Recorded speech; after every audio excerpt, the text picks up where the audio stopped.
So there are many people talking about Jojo Siwa and her inauthentic rebrand. Now, I'm gonna do my best to recap who she is, what her rebrand is all about, why people are upset, and what people expect next. Because, let's be honest here, if she's going for shock value and a real change, there are ways to amplify it. Who is Jojo Siwa? If you're like me and you have no clue who Jojo Siwa is and was scrolling through your feed and was just bombarded with her song Karma, you're in the right place. Womp womp. Jojo is in fact not a Joestar, as much as she may dress like one.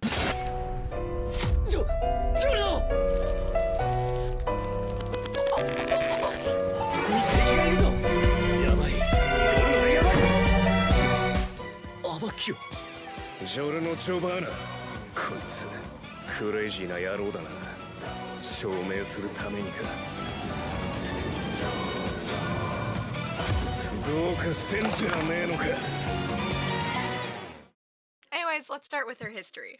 To make this quick and easy, all you really need to know is that JoJo started her fame on the popular show Dance Moms, or at least a spin-off of it, titled Abby's Ultimate Dance Competition.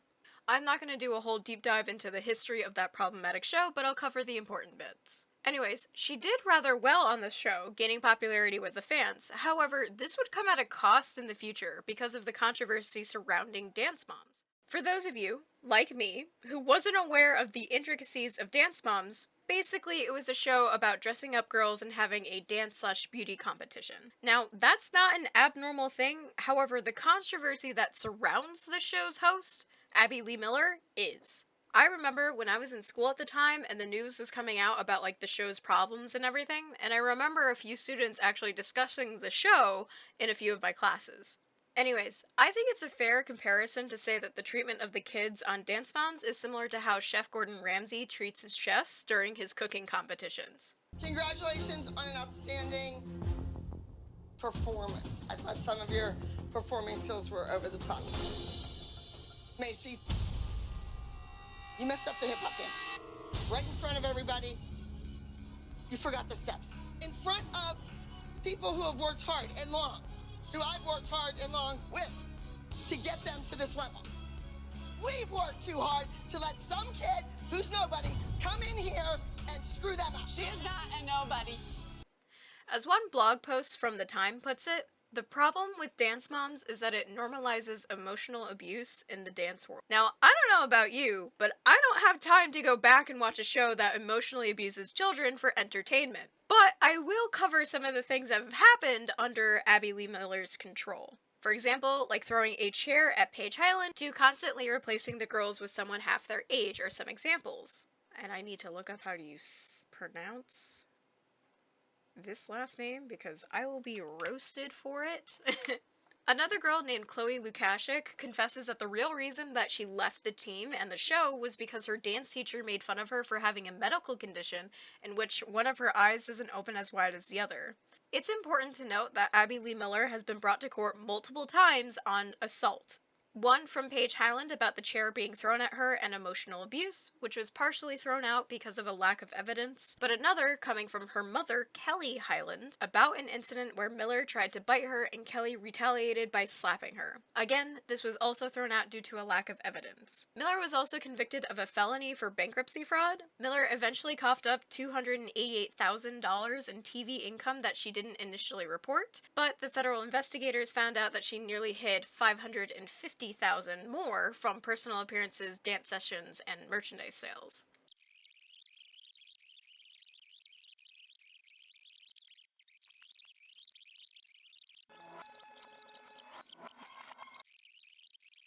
Remember that court case, the original one, with Paige Highland about that chair being thrown at her and emotional abuse and everything? The judge did allow the case of negligence and breach of contract to go forward, which it eventually caused the whole court case to be settled out of court. So do with that information what you will. But from my research, Jojo Siwa has been pretty neutral about her feelings towards Abby Lee Miller. There are probably a multitude of reasons why that is the case, and I'm not going to make any assumptions here because, honestly, it's hard to talk about. Imagine having your success made from someone who treated you so badly. At one point, and yes, it is recorded, Miller screamed at Jojo Siwa. She deserves to be on the pyramid. She was in the group dance.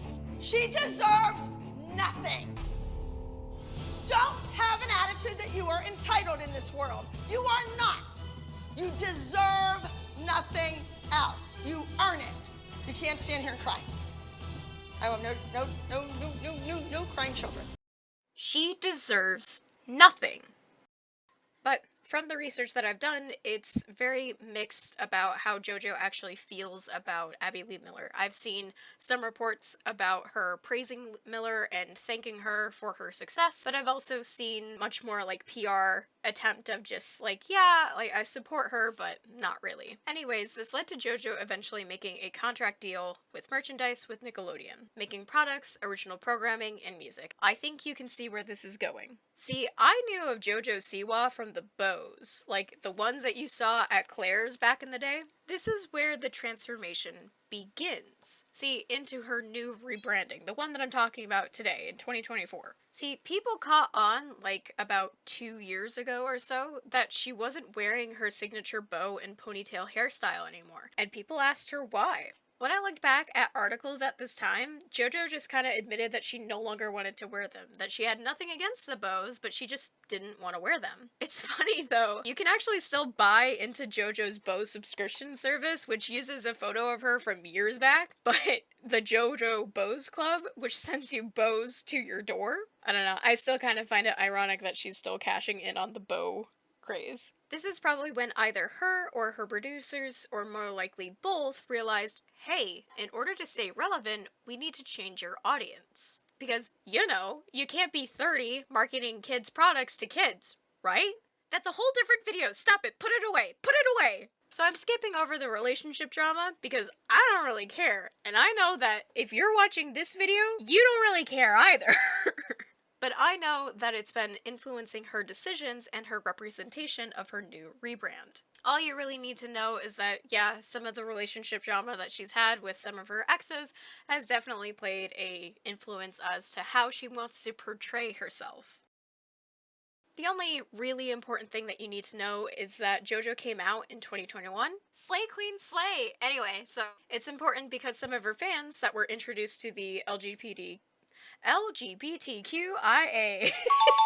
Whoo boy, because of her. So to recap, because I know how easy it is to get lost in this mess, because I certainly did when I was researching this, Jojo Siwa gains fame from being on a TV show. She rides that popularity and makes a huge commercial deal with Nickelodeon. From there, gaining more money and more followers, she establishes a music career. She is mostly known for her pop music and being a homosexual icon to some people. Eventually, the marketing decision is made to try to change JoJo's audience because they know they're running out of time to capitalize on it. So this PR stunt is made with the release of JoJo's Karma. Everyone got it? We're up to date now? Okay, so let's talk about marketing and audiences. JoJo, as her time on Dance Moms and with Nickelodeon, was heavily centered around kids and selling kids' products. I mean, you can see it with her outfits at the time of like really saturated colors, sparkles, bedazzles, the whole 9 yards.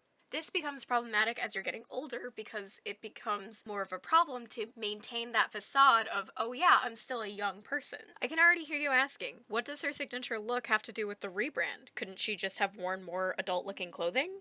See, this is a much more convoluted answer than you might think. So on the Jojo Siwa iceberg, we're on like level 2, diving deeper into madness. Someone on her PR team must have bought the rights to the song Karma. Now, this is a pretty common practice in the music industry, especially when you have an artist that might not be competent enough to write their own songs, or someone who just doesn't have the time to.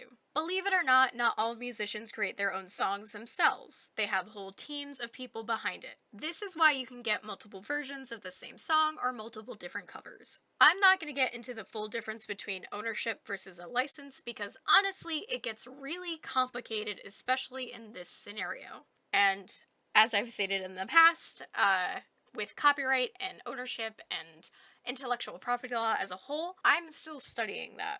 So I'm not a lawyer. It's best to ask a lawyer these questions. But for our purposes, I believe that JoJo's team bought ownership of the song. That's why you hear her say that she owns her song, because it's her song. Probably because she owns it, rather than having a license. So with that, it's clear that her PR team is going for shock factor, and it's honestly worked. Honestly, I keep seeing articles about this rebrand being awful and not planned out well, but it couldn't be farther from the truth. Yes, I started this video talking about her rebrand being inauthentic, and I do stand by that. But inauthentic does not equate into failure in her rebrand. If anything, she needs to push it more. See, what her and her PR team has gone for is any news is good news, which sees the success of views and people talking about things, even if it's all negative, it will be an overall positive. After all, I'm playing the game of talking about JoJo's rebrand, and I have no horse in this race. Because so many people are talking about her, it's more likely that she'll have a newer audience ready to see what she does next. It's all about that high risk, high reward. And her PR team's done it. Their goal in the beginning, keep in mind, was trying to get Jojo Siwa a different audience because she couldn't keep having these younger girls selling bows and trying to pretend and be a kid and be wacky and that sort of thing. So they need a new audience, and she's done it. If anything, JoJo has admitted that this concept is highly inspired by Miley Cyrus's rebrand during her Bangers phase. Era? Honestly, whatever term you prefer, it's that one. I remember distinctly the backlash and shock value that Miley got from her Bangers and Can't Be Tamed era, and even further back, Britney Spears with her I'm a Slave for You era. So, all of this to say, this type of rebrand and shock value has been done before, multiple times over, in many different ways. No one has made this dramatic of a change yet. No one has made, in my generation, this extreme of a switch. And I am the first in the generation. It is very scary, but someone's got to do it. Now listen, it would be way too easy to tear that comment bit by bit, but trust me, I'm sure that she already regrets saying that and it's going to haunt her for the rest of her life, so I'm just honestly going to go over it and ignore it. So it's harsh of me to say that this rebrand is completely inauthentic. I do believe that JoJo doesn't want to be known as the girl who wears bows or has her legacy derived from dance moms entirely, and honestly, I don't blame her. She wants to be her own person. However, I think what makes this inauthentic is the style that she's going for. Let's put a pin in that and come back to it. First, we have to cover why people are upset. This one is a bit harder to explain, but I'll cover as many different angles as I possibly can. First and foremost, this one's easy. Some people are angry just to be angry. You know, there are people out there that just hate on everything. So you got those people. The next group have a bit more of a reason. Misguided, but a reason. See, there are fans of Miley Cyrus and Brit Smith that saw the song, or this TikTok. The Jojo Siwa karma lore just keeps getting worse, because people discover that the original artist already recorded a music video to it. They thought that the song was stolen. So far, that has been clarified to not be the case. Rather, a purchase of rights or ownership for JoJo to use the song. Again, I am not entirely sure, but not everyone can keep up with the news cycle, so I don't really blame them. Another reason, much more logical, is the fact that this whole rebrand is an attempt to cover up controversy against JoJo and her manager, or her momager, her own mother. Someone suggested that JoJo should run her own dance group and make it like a dance show based off of the success of Dance Moms, so thus XOMG Pop was created. Now, yeah, I understand that I kind of skipped over that in her history, but I'm putting it here because it's kind of relevant. So Leah, who has spina bifida, recalls bleeding through her belly button during a rehearsal. Allegedly, instead of having Leah take a break, Jesselyn, her momager, told her to put a maxi pad on it to protect her costume. Leah also alleges that after surgery, she was told to come back to work before the physician-recommended recovery period. The Sandersons also allege that they had to pay for many expenses out of pocket, including transportation and food. Angie, who closed a daycare center in Texas to move to Los Angeles, claims that she was so short on funds that she started scrubbing toilets for Jesselyn for $20 an hour. Now, as far as my research has gone, there has only been these statements made publicly to the Rolling Stone magazine. However, it would not surprise me if such a public statement filed a lawsuit or is going to file a lawsuit. Especially when you get this line from the lawyer that is currently representing the Siwas. Relentless texts begging for forgiveness and her daughter to be reinstated completely discredit her, and these ridiculous allegations Jess Siwa was protecting the staff, the other girls, and their families which she will continue to do so vociferously and unapologetically. That's lawyer speak for shit's about to go down. There are also people who are upset about the relationship drama, and I don't care. I'm not going to cover it here. Go watch somebody else. We're skipping over that. Finally, the last bit of reasons as to why people are upset about this whole rebrand is about the next song that JoJo's teased called Choose Your Own Fighter. And I totally thought it was over, that there would not be nothing else that could ever possibly come up, but that's just not true, so I'm quickly gonna put it in here before we get to the final bit that I originally wanted to talk about. So there are a couple other things that people are upset about that are coming into light because Jojo Siwa is now in the public eye. Basically, long story short, she has been friends with Colleen Ballinger and James Charles and that kind of group on YouTube for a little while now. Anyways, she made a couple comments about defending Colleen Ballinger to this day and telling that the internet has been lying about the allegations made against Colleen. There was also this beef on Twitter from Little Tay, which I'm not going to get into. If you don't know who that person is, just don't care. But yeah, let's get to my final point. Now, I'm gonna play two clips for you, one from the original creator of the song, and the other, Jojo Siwa. Some of my exes are ugly, some of my exes are vain. Some of my exes are ugly, some of my exes are vain. The problem being is that people were quick to recognize the song's creator and writer, Emmeline. From what I understand, this is the same situation with the song Karma. JoJo's team bought the rights or ownership to use the song. Again, semantics, we're not going to get into it. Now, I don't know if this was explained to Emmeline or if this image was photoshopped, but when Emmeline's best friends made this TikTok to root for her best friend, That's my best friend, not JoJo. Emmeline, who wrote and is singing on that song, which I think it's so funny that JoJo's just lip syncing. What?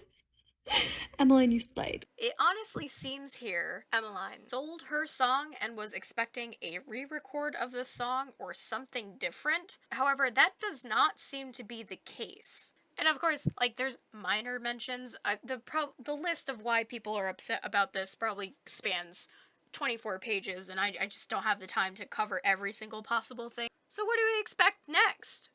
Everyone's wondering, hey, what's next for JoJo? Is this inauthentic rebrand her failure? This, my dear friends, is where I am playing devil's advocate. The twist villain, if you will. See, I think this rebrand has been extremely successful. I mean, just look at her name as analytics, or quite literally the interest in Karma as a whole. She is literally skyrocketing. This PR stunt is incredible. But how does she improve it? That, my friends, is where I give my advice. If someone on JoJo's team wishes to make her really stay on everyone's minds for the next while, you really gotta amp up that shock factor. She's a bad girl and has done bad things, so prove it. Oh wait, your fucking style and method is awful. I mean, look at her outfit, girly. It ain't there. Clearly, from JoJo's mannerisms, the PR stunt with the sex shop and everything like that, she's being somewhat modest, especially if you look at the choreography of Karma. So, let me be your Edna Mode, darling. I bet you weren't expecting me to pull out fucking Photoshop now, were you? Welcome to my descent into madness. Hi everybody, I'm Nyx, and I'm playing the role of Edna Mode today, and here today we are redesigning Jojo Siwa's iconic look. I have not included any of JoJo's actual previous, iterations of her outfit and everything, because that's not really what we're going for. Today, we are specifically redesigning this look here. Okay? That's what we're doing. That's the issue. Because, darling, it's fucking awful. Alright? I don't know who on your design team was like, yeah, 100% that will bridge the gap between old JoJo and new JoJo, because they're wrong, okay?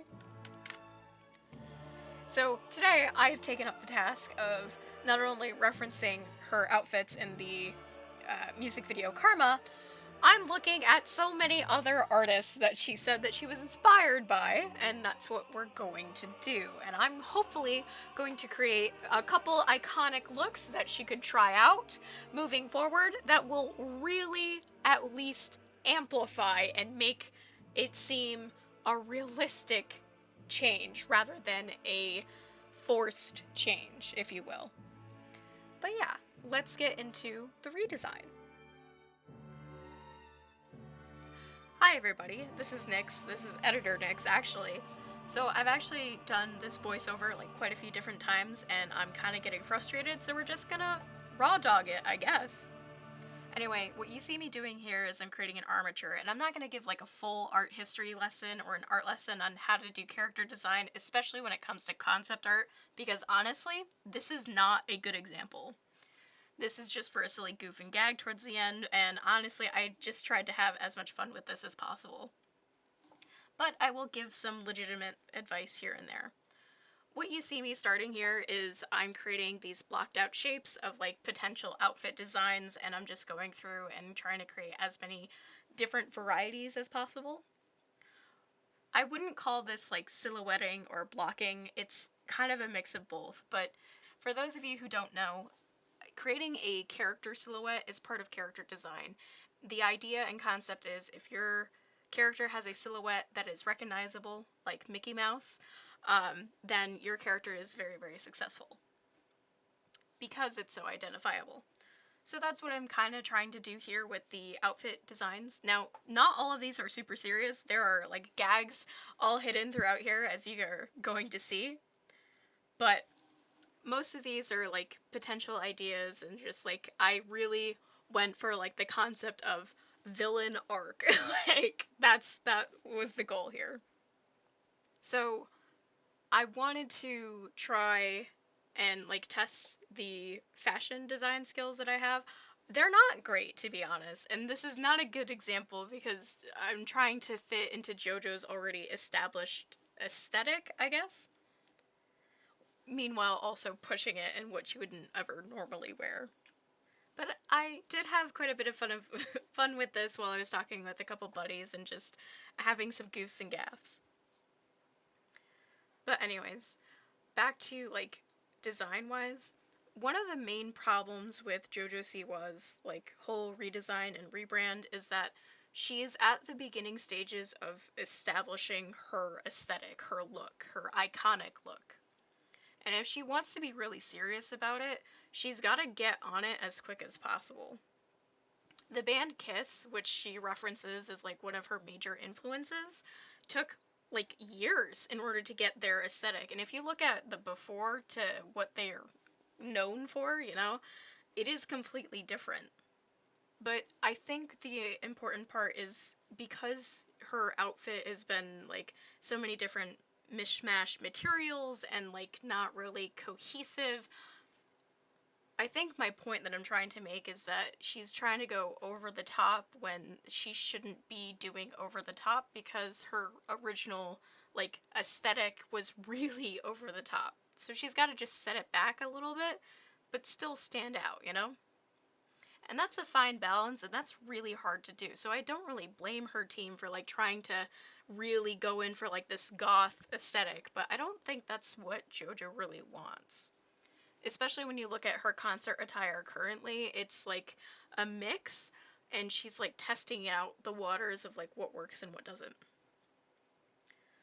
So most of my design choices here are focusing on contrast of like, okay, what kind of materials might work better. That tends to happen more towards color, but you see me messing around with it a little bit here with like testing out like leather and fishnets and that sort of thing. You see me doing syndrome here as a joke, but anyway, so most of these outfits I wanted to focus on contrast first and foremost, because as we've seen with like JoJo's current Karma and how she's been dressing herself for her concerts, they have been either super black, super white, or like a mix of both with no grays. Now, I don't really have a problem with that. That's definitely a much more a modern aesthetic. However, I don't think that is what JoJo should be going for. See, she will always have that tie back to like Dance Moms and like super bright, vivid colors with bows and everything, and you can't really ever erase that. But I don't think she should stray away from color either, because I mean, if you look at her current concert aesthetic, she's got like the rainbows within the white. So I think she definitely wants to mess around with color, but I don't blame her for like stepping away of like, no, it's gotta be black or white, or like a majority of black or white.